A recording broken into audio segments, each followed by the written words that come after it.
Season 0, Episode 1, The Boy Who Memorized the Quran at 7. The year is 851 CE. Somewhere on the road between the Caspian coast and the city of al-Rayy, a boy of 12 is walking. He has no teacher beside him. He has no guard. He carries his notebooks and the weight of everything his father told him before he left. That knowledge is the only inheritance worth passing down, that the road to it is long, and that a man who turns back from that road before he reaches the end of it has wasted the one life God gave him. His name is Muhammad ibn Jarir al-Tabari, and before this boy is done, he will write the most important history ever produced in the Islamic world. But right now, he is just a 12-year-old from a provincial town, walking towards something he cannot yet name. Before we go further, this channel exists because of a tradition of scholarship that runs in an unbroken line from that boy on that road to the screen you are watching right now. Everything we do here is built on sources. The first source, the deepest source, the one that makes everything else possible, is Al-Tabari. This episode is about him. Watch it first. Watch it carefully, because every episode after this one stands on the foundation we are about to lay. Picture the southern shore of the Caspian Sea in the 9th century. This is Tabaristan, a narrow band of lowland caught between the water and the mountains, green and dense with forest, cut off from the rest of the caliphate by elevation and weather. The mountains here do not invite passage. They discourage it. The people who live in this region have always been at the edge of things. The edge of the Arab world, the edge of the Persian world, the edge of empires that never quite reached them. Amul is the principal city of this region. It is not Baghdad. It is not Basra. It is not one of the great centers of Islamic learning, where famous scholars walk the streets, and students compete for seats in the front row of legendary lectures. It is a provincial capital on the margins of the known world, and it is where Muhammad ibn Jarir al-Tabari is born in the winter of 839 CE. We do not know the exact date. Tabari himself was not certain whether his birth fell at the end of the Hijri year 224 or the beginning of 225. He knew only that it coincided with some noteworthy local event, but when he asked the people of his hometown about it years later, they could not agree on what that event had been. The world did not mark his arrival. It would spend the next 86 years catching up to him. His father's name was Jariri. He was a man of modest property, not wealthy, not poor, capable of supporting a family and funding an education, but not the kind of man whose name appears in the chronicles of courts and caliphates. What Jariri had was vision. He understood, before his son understood it himself, that the boy sleeping in his house was not an ordinary child. The evidence came early. Muhammad had memorized the entire Quran by the age of 7. He was leading prayers as an imam at 8. By 9, he was writing down traditions of the Prophet. These are not boasts invented by later admirers. We know them because Tabari himself mentioned them, decades later as an old man, to the father of a 9-year-old boy, to make the point that 9 years old was not too young to begin serious study. He was not bragging. He was making an argument. The detail survived because it was specific and because it was true. Jarir had a dream about his son. He saw the boy standing before the Prophet Muhammad, carrying a bag filled with stones, scattering them in front of the Prophet as he walked.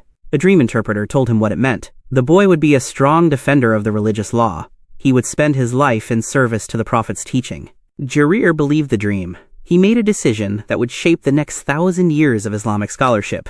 He would support his son's quest for knowledge without reservation, without limit, for as long as it took. In 851 CE, when Muhammad was 12 years old, younger than most families would consider sending a child out into the world, Jarir let him go. The phrase the sources use is beautiful in its simplicity. He left home in quest of knowledge. That was the technical term for it, in the Islamic scholarly tradition. Traveling in quest of knowledge. It meant leaving everything familiar, boarding yourself with strangers in distant cities, sitting in the lecture circles of men you had never met, writing down everything they said, and moving on when there was nothing left to learn from them. It was not a comfortable life. It was not supposed to be. The road was the education. Muhammad went first to al-Rayy, on the site of what is today Tehran. It was the nearest major center of learning to Amul, and he would spend close to 5 years there. The most important teacher he found in al-Rayy was a man named Ibn Humayd, a scholar already in his 70s, famous enough that Ibn Hanbal himself had welcomed him to Baghdad and transmitted traditions on his authority. Ibn Humayd was difficult. He was demanding. He was exactly what a 12-year-old who had memorized the Quran at 7 needed. What Ibn Humayd gave Tabari was not just content. He gave him a method. Through Ibn Humayd, Tabari encountered the historical works of Ibn Ishaq, the great biographer of the Prophet, the man whose account of the prophetic life remains foundational 14 centuries later. Through those works, the seeds were planted. The boy who had come to al-Rayy to study law and tradition began to understand that history was not merely a record of the past. History was an argument about what it meant to be Muslim. When Tabari had absorbed everything al-Rayy could give him, he moved on. The pattern would repeat itself for the next 15 years. Baghdad, Basra, Kufa, Syria, Palestine, Egypt. Each city offered different teachers, different traditions, different arguments about how Islamic law should be understood and applied. Tabari studied with all of them. Let us be precise about what this journey cost him. There were periods when the money his father sent from Tabaristan did not arrive on time. Tabari had to sell pieces of his own clothing to survive. Once, traveling with a group of fellow students in Egypt, the money ran out entirely. The group went hungry. The story that survived, embellished, certainly, but built on a kernel of reality, is that a local governor sent 50 dinars to each of the 4 scholars, having dreamed of hungry men named Muhammad and wishing to do them good. Whether the miracle happened exactly that way is less important than what it tells us. These were young men far from home, living on the edge of their resources, sustained by nothing except the conviction that what they were doing mattered. In Egypt, Tabari also encountered something unexpected. His formal academic credentials from the eastern provinces of the Caliphate meant nothing here. He had to prove himself again, from the beginning, before the established scholars of Cairo and Alexandria would take him seriously. A man named Ibn Siraj, described as a kind of arbiter of the Egyptian intellectual establishment, apparently served as the gatekeeper. Tabari passed whatever test was put to him. He always did. He also found, in Egypt, the deep roots of Islamic legal tradition in the thought of al-Shafi'i and Malik. His host, al-Rabi' ibn Sulaiman, had known al-Shafi'i personally. The Ibn Abd al-Hakam family, towering figures in Maliki jurisprudence, opened their scholarly circle to him. For a young man from Tabaristan who had grown up on the eastern margins of the Islamic world, Egypt was a revelation. Every major tradition of Islamic legal thought was present, active, and contested, and Tabari studied them all. This is where the story becomes strategically important. Not just for Tabari personally, but for what he would eventually build. Most scholars of his generation chose a school and defended it. You were a Hanafite or a Shafi'ite or a Malikite, and your work was the work of extending, defending, and refining the position of your school. The schools were not just academic preferences. They were political identities. They determined who appointed you as a judge, who invited you to teach, who funded your research, who protected you when enemies came. Tabari refused to choose. He spent 10 years as a nominal Shafi'ite, learning the tradition from the inside. Then he did something almost no one else attempted. He looked at every major school of Islamic law, mapped their agreements and their disagreements, analyzed the evidence for every position, and came to his own conclusions. The legal school he founded, the Jariri madhhab, named after his father, was not simply a variant of the Shafi'ite or Hanafite positions. It was an independent intellectual structure built on independent judgment. The technical term for this is ijtihad, independent reasoning, and in the 9th century Islamic world, the scholar who exercised it fully was either celebrated as a genius or destroyed as a heretic, depending on whose interests his conclusions threatened. For Tabari, both things happened. He returned to Baghdad in his late 20s, his formal education complete, and settled in the Al-Shamsiyya district in a house near the Baghdad Bridge. He would live there for the rest of his life. He would never marry. He would never accept a government post. He would refuse judgeships, refuse high-profile appointments, refuse the gifts of caliphs and viziers when accepting them would have compromised his independence. He taught in his mosque in Souk al-Atash. He researched and wrote at home from the early morning until afternoon prayer. He prayed, then taught Quran recitation until evening. Then he taught jurisprudence until the last prayer of the night. Every day, for 50 years. The output was staggering. One of his biographers calculated that if you divided the total pages he wrote by the number of days from his puberty to his death, the number came to 14 pages every single day. Another said 40 pages a day for 40 years. The numbers cannot both be right, but the point they are making is not about arithmetic. It is about a man who treated every single day of his adult life as a day in which something worth reading had to be produced. Among everything he wrote, 2 works stand above the rest. The first is his Quran commentary, the Jami al-Bayan, the complete clarification of the interpretation of the verses of the Quran, 10,000 folios.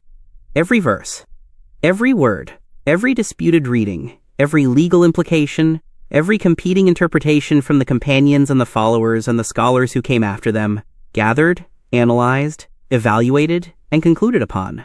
The Greek Quran reader Ibn Mujahid, a contemporary who heard Tabari recite and said he had never heard anyone read the Quran as well, called the commentary unmatched. A scholar who reviewed it from beginning to end, the entire 10,000 folios, came back with one verdict. He could not find a single grammatical or lexicographic error. The second work is the one that brings us here. The full title is Mukhtasar Tarikh al-Rusul wa-al-Muluk wa-al-Khulafa. The Short History of the Messengers, the Kings, and the Caliphs. He called it short. It fills 38 volumes in translation. It begins before the beginning. It opens with a philosophical inquiry into the nature of time itself, what time is, how long the world has existed, what will happen when it ends. Then it moves through the creation of the cosmos, the story of Adam and Eve, the antediluvian patriarchs, the Persian legendary kings, Noah, Abraham, Joseph, Moses, and every prophet and king the Islamic tradition preserved memory of until it arrives at Muhammad, peace be upon him, and then through the Rashidun Caliphs, the Umayyads, and the Abbasids, all the way to the year 915 CE, 2 years before Tabari's own death. No one had ever done this before. Not at this scale. Not with this method. The method was Tabari's invention, or rather, his transformation of the scholarly tradition he had inherited. Every statement in the history is attributed to a named source through a named chain of transmission. You can trace every claim back, through every hand it passed through, to the person who first made it. You can see where scholars disagreed. You can see which version Tabari found more credible and why. He was not just recording history. He was teaching his readers how to evaluate historical claims. He was building, in the 9th century, something that looked remarkably like what we would today call a critical apparatus. There is a story his biographers tell about how the history came to be the size it is. Tabari had originally planned something much larger. When he described his vision to his students, the full scope of what he intended to write, they told him they could not read a work that long in a lifetime. He looked at them for a moment and said something that tells you everything about who this man was. He said their attitude showed a general lack of noble ambition. Then he cut the work down to what it eventually became. Now we come to the part of the story that most biographers underplay, because it is uncomfortable, and because Tabari himself would not have wanted it emphasized. He made enemies. The Hanbalites, the followers of Ahmad ibn Hanbal, the great traditionalist scholar who had died just before Tabari arrived in Baghdad, considered Tabari a heretic. The reasons were multiple and complex, but the most visible flashpoint was a dispute about a single verse of the Quran. Quran 17-79 contains the phrase, Maqaman Mahmudan, the praiseworthy position.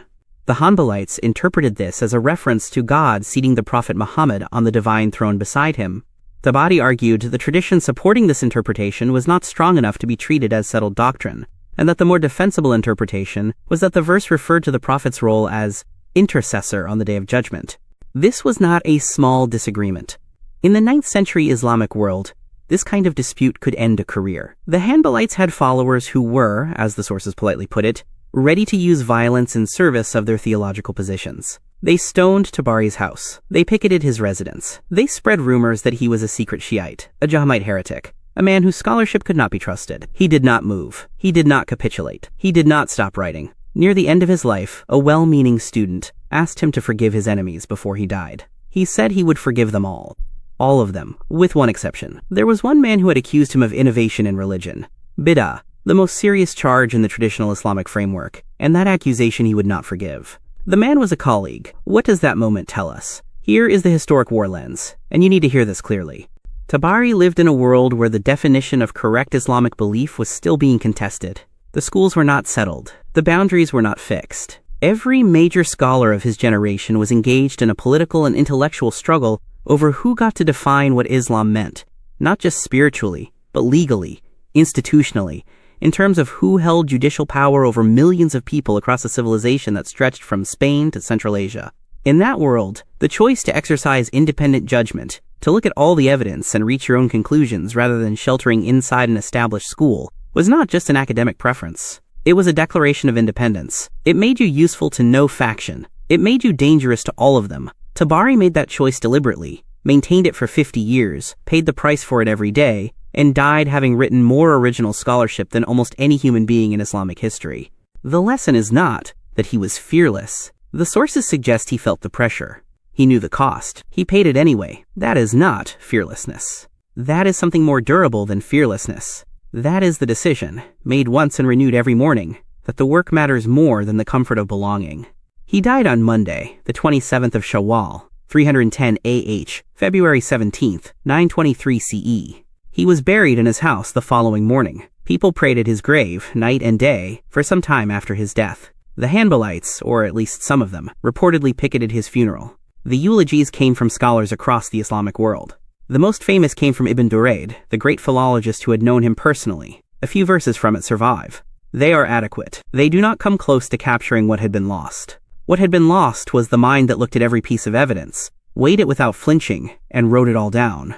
His history was translated into Persian within a generation, into Turkish within a few centuries. The Arabic original sat in palace libraries. The Fatimid rulers of Egypt reportedly owned over 1,200 copies, while the broader Islamic world absorbed his conclusions through dozens of later historians who quarried him without always citing him. The West did not encounter him directly until the 19th century. The full Arabic critical edition was published by a team of European Orientalists working under the Dutch scholar M.J. de Guege between 1879 and 1901. The English translation, all 38 volumes, was completed by a team of scholars under the direction of Ehsan Yarshater of Columbia University, a project that took decades and involved some of the finest Arabists of the 20th century. The first volume of that translation is what you have heard quoted in this episode. It is the foundation on which this entire series stands. Here is a question I want you to sit with. Tabari refused every position of power that was offered to him. Judgeships, court appointments, the legal oversight of an entire jurisdiction. He turned them all down. His reason, as his biographers record it, was simple. Accepting those positions would have compromised his scholarship. He could not serve power and serve truth at the same time. Do you think he was right? Do you think independence from institutions produces better history? Or do you think proximity to power gives a historian access that distance cannot replace? Drop your answer in the comments. I read every single one of them. And if you are watching this channel and you have not yet subscribed, this is the moment.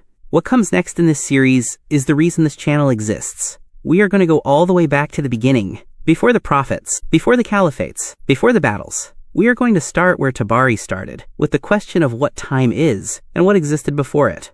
Hit subscribe so you do not miss it. Muhammad ibn Jarir al-Tabari spent 86 years building the most complete record of early Islamic history that has ever existed. He did it without institutional support, without political protection, and without ever compromising the standard he set for himself on the road from Amul to al-Rayy when he was 12 years old. The next episode takes us into the history he wrote. We begin at the very beginning, with the question Tabari opens his history with, the question that every serious historian must eventually answer.